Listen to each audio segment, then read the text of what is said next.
While a blind person naturally develops their other senses in order to compensate, a musician must close their eyes in order to see.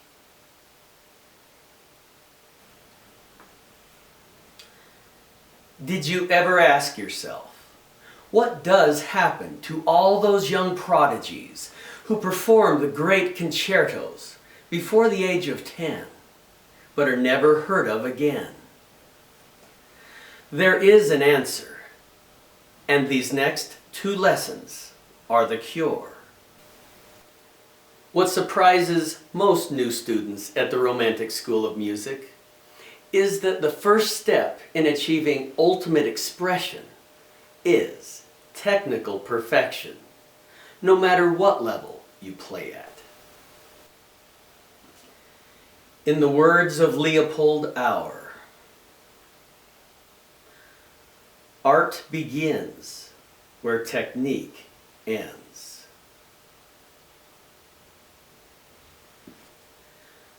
Whether it's your next exercise or something you love, work out the basic bowing, fingering, and dynamic markings. Some music will already have all of this, which is usually a good place to begin. Yet, keep an open mind. The next lesson will take these markings or signs to an entirely different level. Memorize the music. For some, especially young students, this comes easily. For others, it can be a long, painful process. The secret is to just keep doing it and do whatever is necessary to make it stick in your mind. Play games. Practice the piece backwards. Say the notes out loud. Draw pictures. Listen to recordings. Play it again and again. And don't give up. The next lesson will make memorizing even easier. Listen. Like the blind person, close your eyes and truly listen while you play.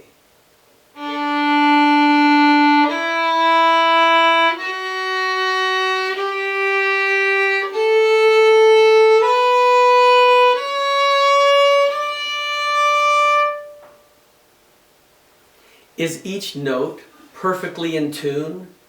It's amazing how far out some musicians play while sight reading.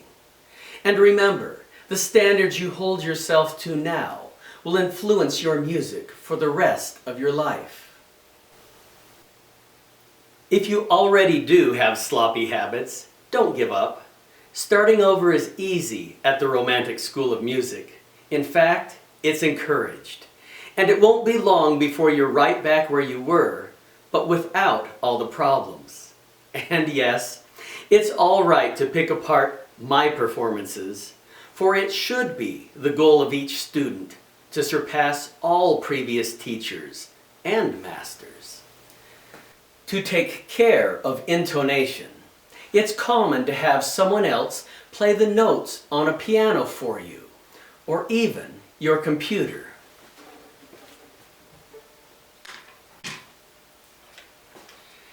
And if you're really serious, make friends with a professional piano tuner and tune the strings yourself using a high-quality analog electronic tuner.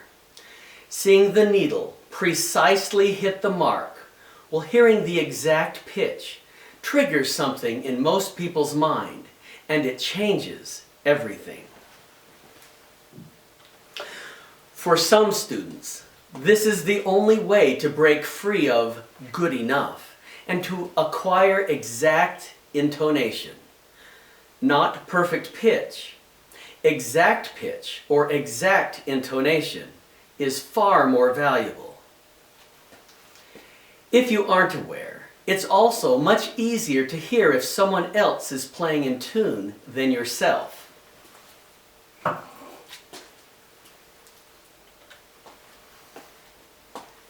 So record yourself. Then play the recording back while closing your eyes and pretending to be your harshest critic. Once your notes are in tune, do you find that something still isn't quite right? The main reason is usually that the notes are not pure because of drawing a crooked bow, uneven pressure on the fingers, or numerous other distractions. Which brings us to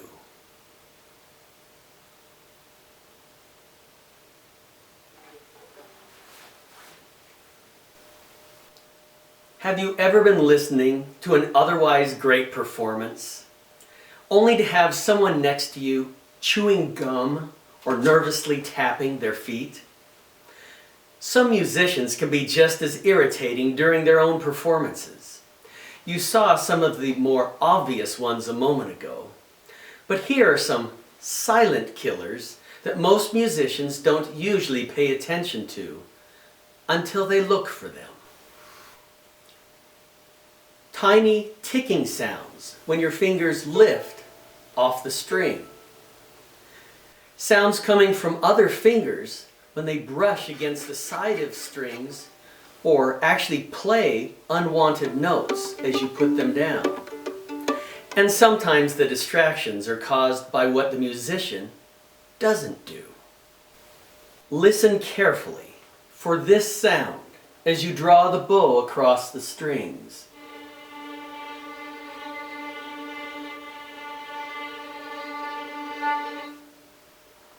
If you are drawing a straight bow and the hissing seems excessive, you may not have the right bow, the right strings, or the right instrument.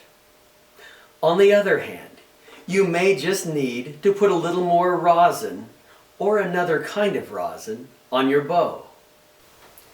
Unless you listen carefully and take care of all your little distractions, the audience may not stay focused on what's important. I recall the performance of a world-famous violinist who seemed oblivious to her G string buzzing against the fingerboard every time she crescendoed to forte. On the one hand, it wasn't her fault. But on the other hand, it was, because she hadn't listened carefully during practice and then done her homework. This is why the Romantic School of Music now includes videos on violin making, repairing, and adjusting. Not so you can make your own instruments or necessarily repair them yourselves, but so you have an in-depth understanding and know for yourself if everything has been done correctly. It's a wonderful feeling as a musician, knowing that everything is perfect and that the rest is up to you. At the Romantic School of Music, Harry Potter is not the hero, Hermione is.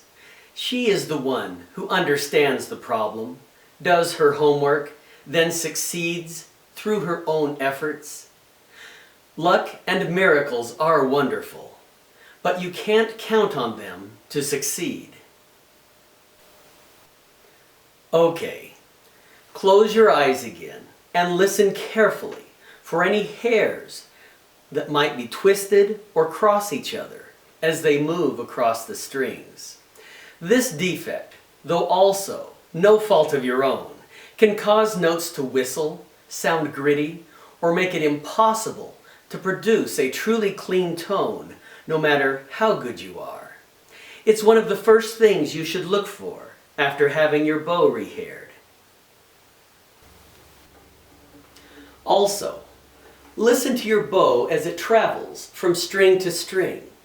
Are you lifting it off? Hitting the next string too hard? Or bouncing it? These are all options of technique. But do all of your sounds mean something? Are they on purpose? Now listen and look for the quiver or bounce in your bow during the transition of your wrist.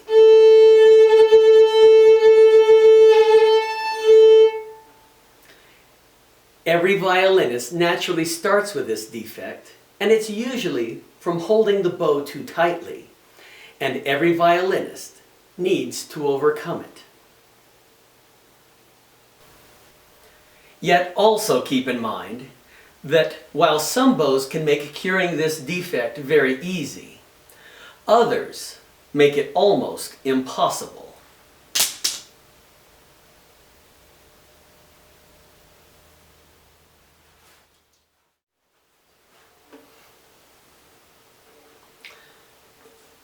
Feel your chin against the chin rest. Feel if your muscles are tight. Without memorizing the music, you may be too distracted to realize just how uncomfortable you really are, especially if you're a passionate player. It's common for serious students to practice too long without taking a break, or to ignore pain altogether and dig a hole in their chin or shoulder before they learn to choose the correct chin rest or to cover everything with a cloth. At the same time, the violin is one of the most awkward instruments to play, and it does take some getting used to. Now listen to each shift, note change, and the vibrato you use. Does everything match and make sense or not? The next lesson goes deep into this subject, so deep that you might think that you've started down the rabbit hole. But for now, let's keep moving forward.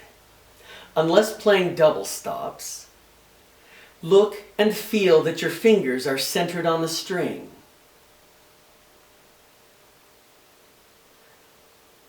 Also, how much pressure they are applying. Most musicians never take the time to realize how much this can alter the tone and pitch. Also, how much cleaner the sound can be if your fingertip is calloused from practicing. To some, this is one of the great secrets. To me, it's a simple fact of life. The harder your fingertip is from practicing, the sweeter the sound can be. I hope you're starting to get the idea of what can be accomplished after you memorize the music. Only with the music committed to memory will you be free to feel and hear everything. But since everyone is unique, you're going to have to discover some of the things yourself, as well as the solutions to them.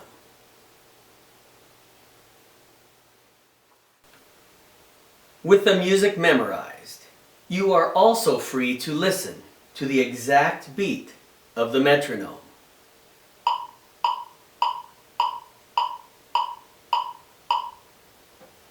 And without the handicap or distraction of reading music, you will be free, in the words of Obi-Wan Kenobi, to let yourself go.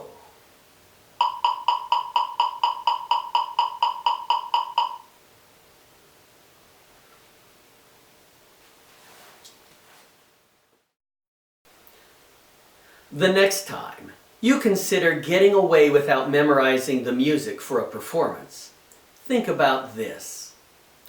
Can you imagine your favorite Hollywood actor or actress reading their lines during a love scene? Or an action sequence? Now ask yourself, concerning your next performance, what's the difference? With the music memorized, stand on stage and take a moment to get to know your audience. You really should be there for them, for their enjoyment. Maybe in the beginning you might feel better hiding behind your music stand. But ask yourself, what picture do you want to paint for the audience?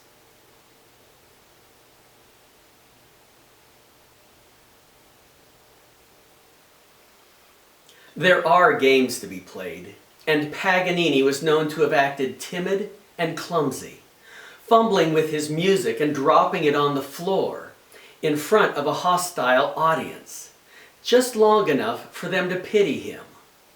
Then he contrasted their sympathy with a performance and posture so perfect that he won them over. But remember, while you are acting, your level of confidence and who you are will always come through in the music.